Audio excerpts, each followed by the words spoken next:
Yo, halo guys, sebelum gua lanjutin ke pembahasannya, gua nggak bosen-bosen ngingetin ke kalian dulu. Yuk dukung dulu channel ini dengan pencet tombol subscribe dan loncengnya di bawah ini agar kalian tidak ketinggalan update dari channel ini. Dan juga like dan share ke kawan-kawan kalian biar di channel ini semakin dikenal banyak orang. Pastinya dukungan dari kalian sangat gua butuhin untuk ngebuat gua terus semangat dan terus update ke depannya. Oke, kalau gitu kita langsung lanjut aja ke pembahasannya.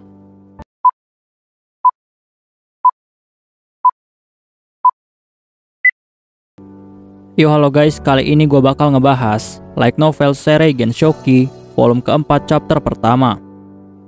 Di chapter ini bakal diceritain tentang Ryo yang telah melakukan perjalanan menuju ke wilayah Stral.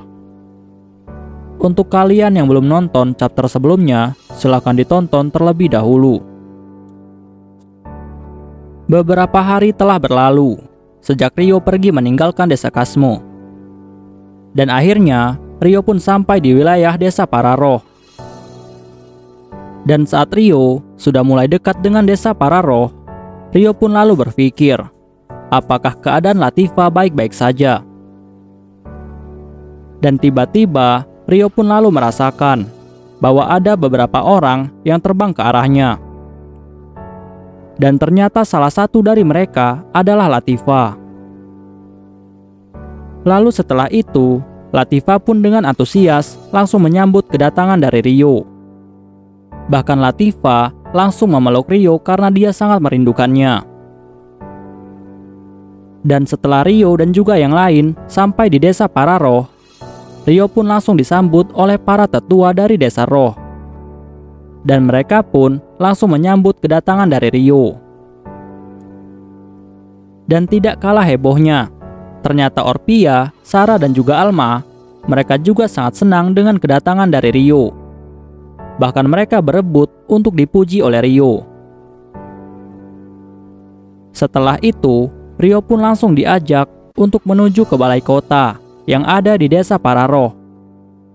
Karena para tetua telah mengadakan sebuah pesta kecil untuk merayakan kedatangan dari Ryo.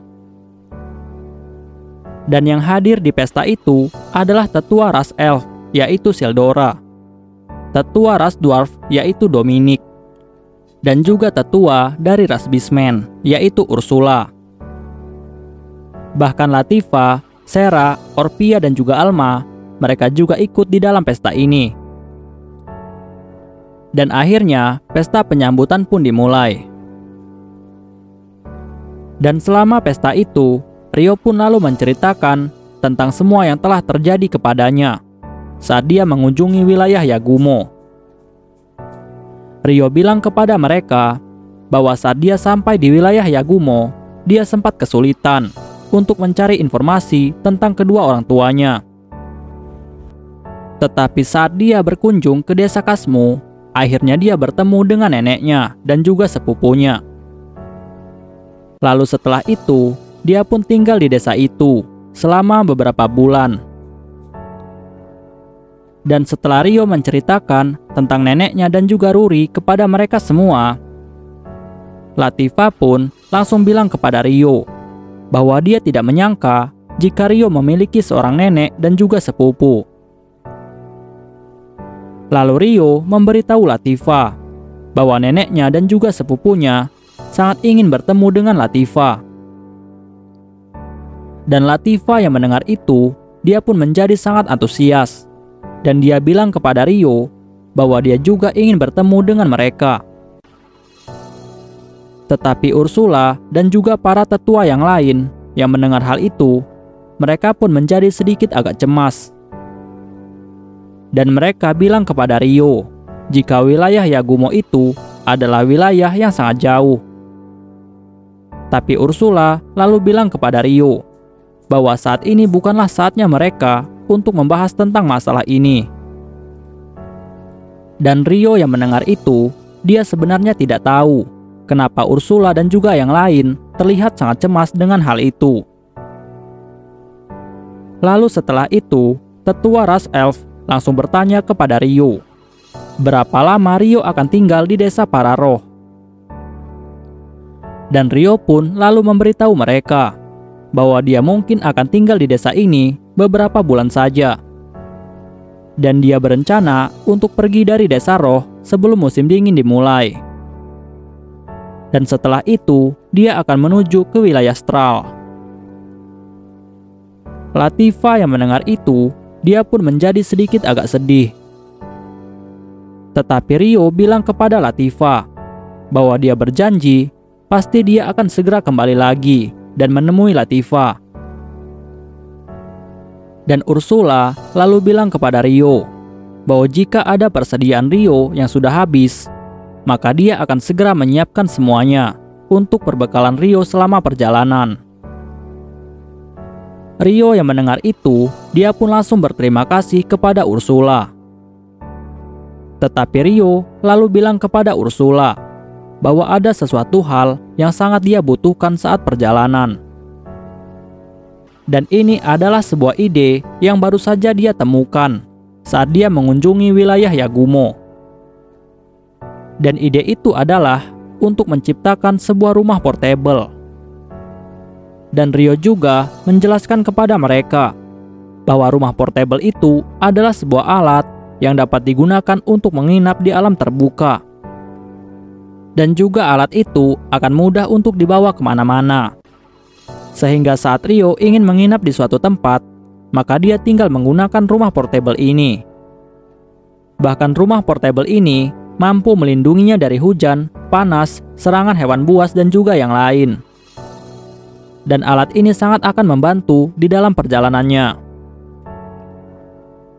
Tetua ras dwarf, yaitu Dominic, yang mendengar hal itu, dia pun menjadi sangat antusias. Karena Dominic tidak pernah menyangka bahwa Rio memiliki sebuah ide untuk membuat rumah yang bisa dibawa-bawa. Bahkan insting Dominic sebagai seorang ras dwarf langsung bangkit seketika saat dia mendengar tentang ide itu. Perlu diketahui, ras dwarf terkenal sebagai suatu ras yang sangat suka menciptakan alat-alat seperti pedang, perisai, ataupun yang lain. Lalu Sildora bilang kepada Rio bahwa hal itu bisa diserahkan kepada Dominic, karena Dominic pasti akan bisa membuatnya. Tapi Rio awalnya ingin menentang hal itu. Rio bilang kepada mereka bahwa dialah yang akan membuatnya sendiri. Tetapi Dominic langsung menentang hal itu. Dominic bilang kepada Rio bahwa Rio harus menyerahkan tentang pembuatan rumah portable kepada dirinya. Dan Rio yang mendengar itu, dia pun akhirnya setuju.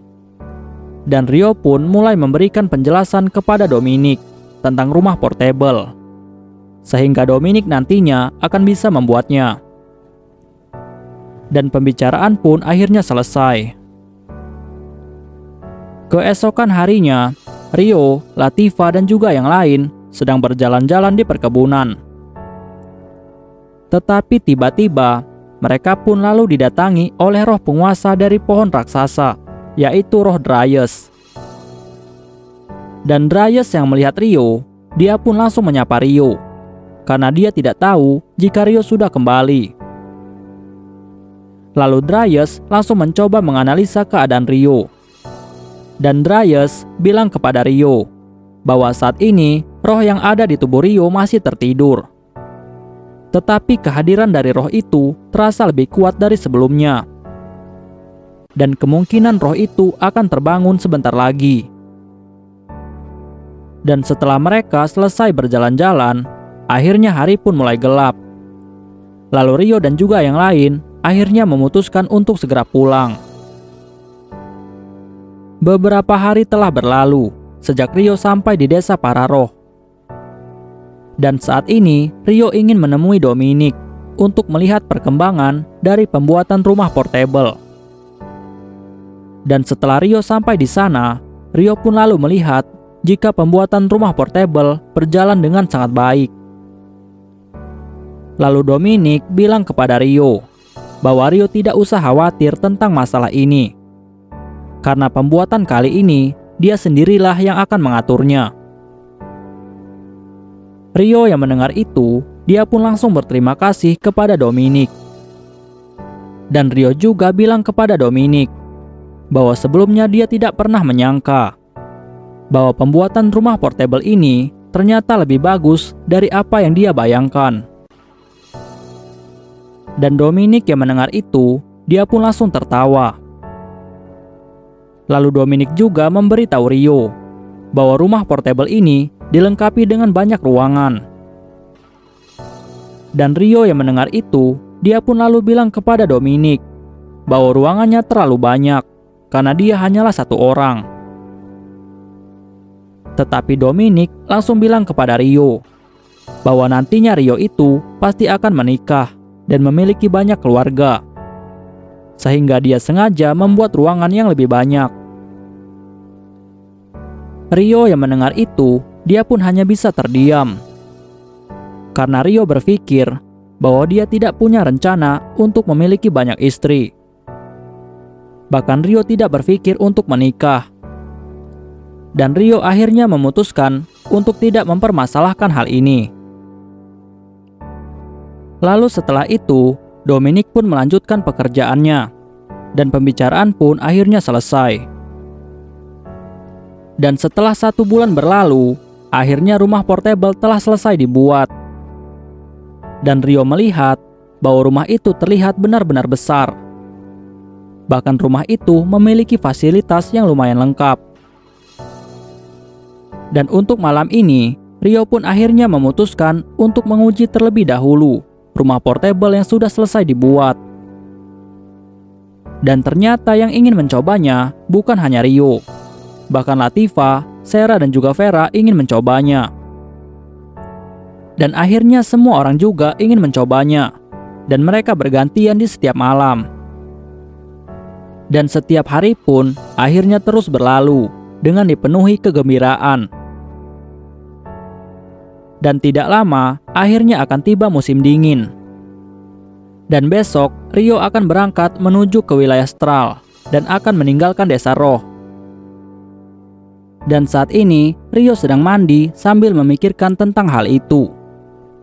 Tapi di sini Rio sebenarnya memiliki rasa bimbang yang sangat besar.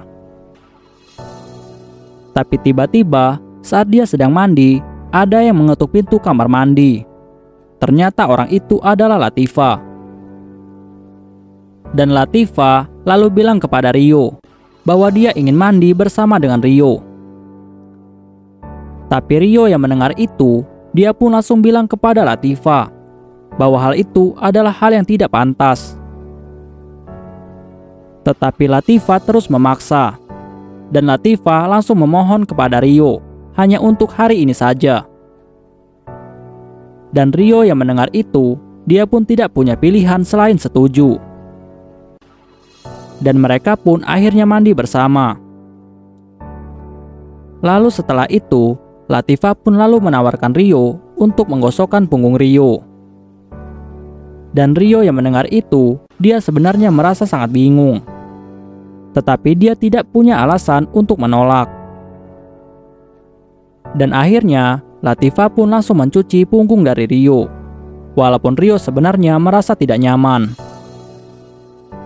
Tetapi tiba-tiba, Rio pun lalu merasakan ada sebuah sensasi yang sangat lembut yang terasa di punggungnya. Dan ternyata saat itu, Latifah telah secara diam-diam memeluk Rio.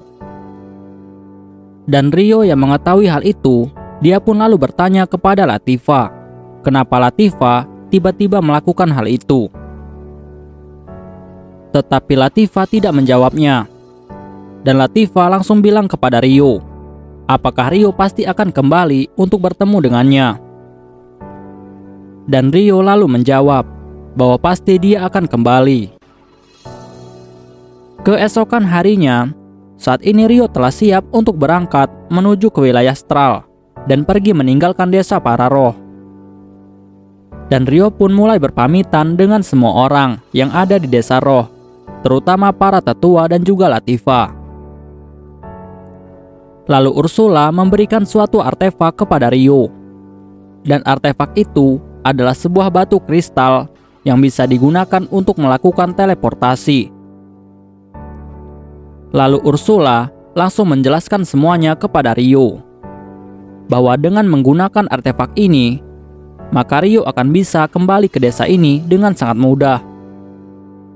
Tetapi Ryo tidak akan bisa kembali ke tempat asalnya, karena artefak ini adalah alat teleportasi satu arah dan bukan dua arah. Lalu Ryo pun langsung berterima kasih kepada Ursula, karena Ursula sudah banyak membantunya. Dan setelah itu, Latifah pun langsung memeluk Ryo. Dan Latifah bilang kepada Ryo bahwa semoga perjalanannya baik-baik saja. Dan Ryo dengan lembut bilang kepada Latifah bahwa dia akan segera kembali. Setelah 2 minggu berlalu sejak Ryo meninggalkan desa para roh, dan Ryo pun akhirnya sampai di wilayah Stral. Dan lokasinya saat ini adalah sebuah kota dagang yang bernama Kota Amande. Dan kota ini terletak di wilayah kerajaan Galarak. Lalu setelah itu, Ryo pun langsung mendarat di dalam hutan yang ada di dekat kota Amande, agar orang-orang yang ada di kota itu tidak terkejut. Dan dalam segi lokasinya, kota Amande ini berbatasan langsung dengan kerajaan Beltrum dan juga kerajaan Sentostella. Jadi Ryo beranggapan jika kota ini adalah kota yang bagus untuk mengumpulkan banyak informasi. Dan kota Amande ini juga adalah kota yang dulunya pernah dikunjungi oleh Ryo saat dia pertama kalinya berpetualang. Dan setelah Ryo sampai di kota Amande, Ryo pun akhirnya memutuskan untuk mencari informasi terlebih dahulu. Tetapi sebelum itu, dia pun lalu pergi ke sebuah penginapan untuk memesan sebuah kamar. Dan penginapan ini adalah penginapan yang dulunya pernah dia kunjungi, dan Ryo memiliki seorang kenalan di penginapan ini. Tetapi ketika Ryo sedang berjalan menuju ke penginapan itu, Ryo pun lalu melihat bahwa di alun-alun kota muncul 6 pilar dengan cahaya yang berbeda. Dan saat Ryo melihat kejadian itu, dia pun lalu merasakan detakan yang kuat dari dadanya. Dan tiba-tiba ada sebuah suara yang berbisik kepada Ryo. Dan suara itu memanggilnya dengan nama Haruto. Dan suara itu bilang kepada Ryo bahwa Ryo harus mempertajam inderanya. Dan Ryo harus pergi ke arah tenggara. Dan tiba-tiba Ryo pun lalu merasakan bahwa inderanya menjadi lebih tajam dari biasanya. Dan Ryo yang merasakan hal ini, dia pun sudah tahu bahwa biasanya hal ini terjadi saat Haruto yang ada di dalam dirinya mendapatkan kembali ingatannya. Dan kejadian ini juga ternyata pernah terjadi saat dia bertemu dengan Flora yang saat itu sedang diculik. Dan saat itu, Ryo pun lalu merasakan bahwa inderanya menjadi lebih tajam, sehingga Ryo saat itu bisa mengalahkan penculik itu. Lalu setelah kejadian itu, Ryo pun akhirnya mengerti bahwa suara itu menyuruhnya pergi ke tenggara. Dan Ryo pun akhirnya memutuskan untuk segera pergi menuju ke tenggara.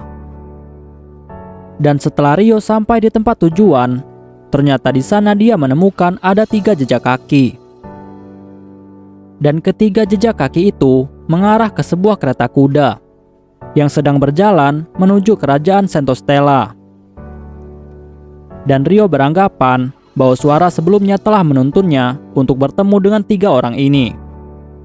Dan Ryo pun akhirnya memutuskan untuk mengikuti jejak kaki ini. Oke guys, pembahasan kita di chapter kali ini selesai sampai di sini dulu, dan kita bakal lanjut lagi di chapter selanjutnya.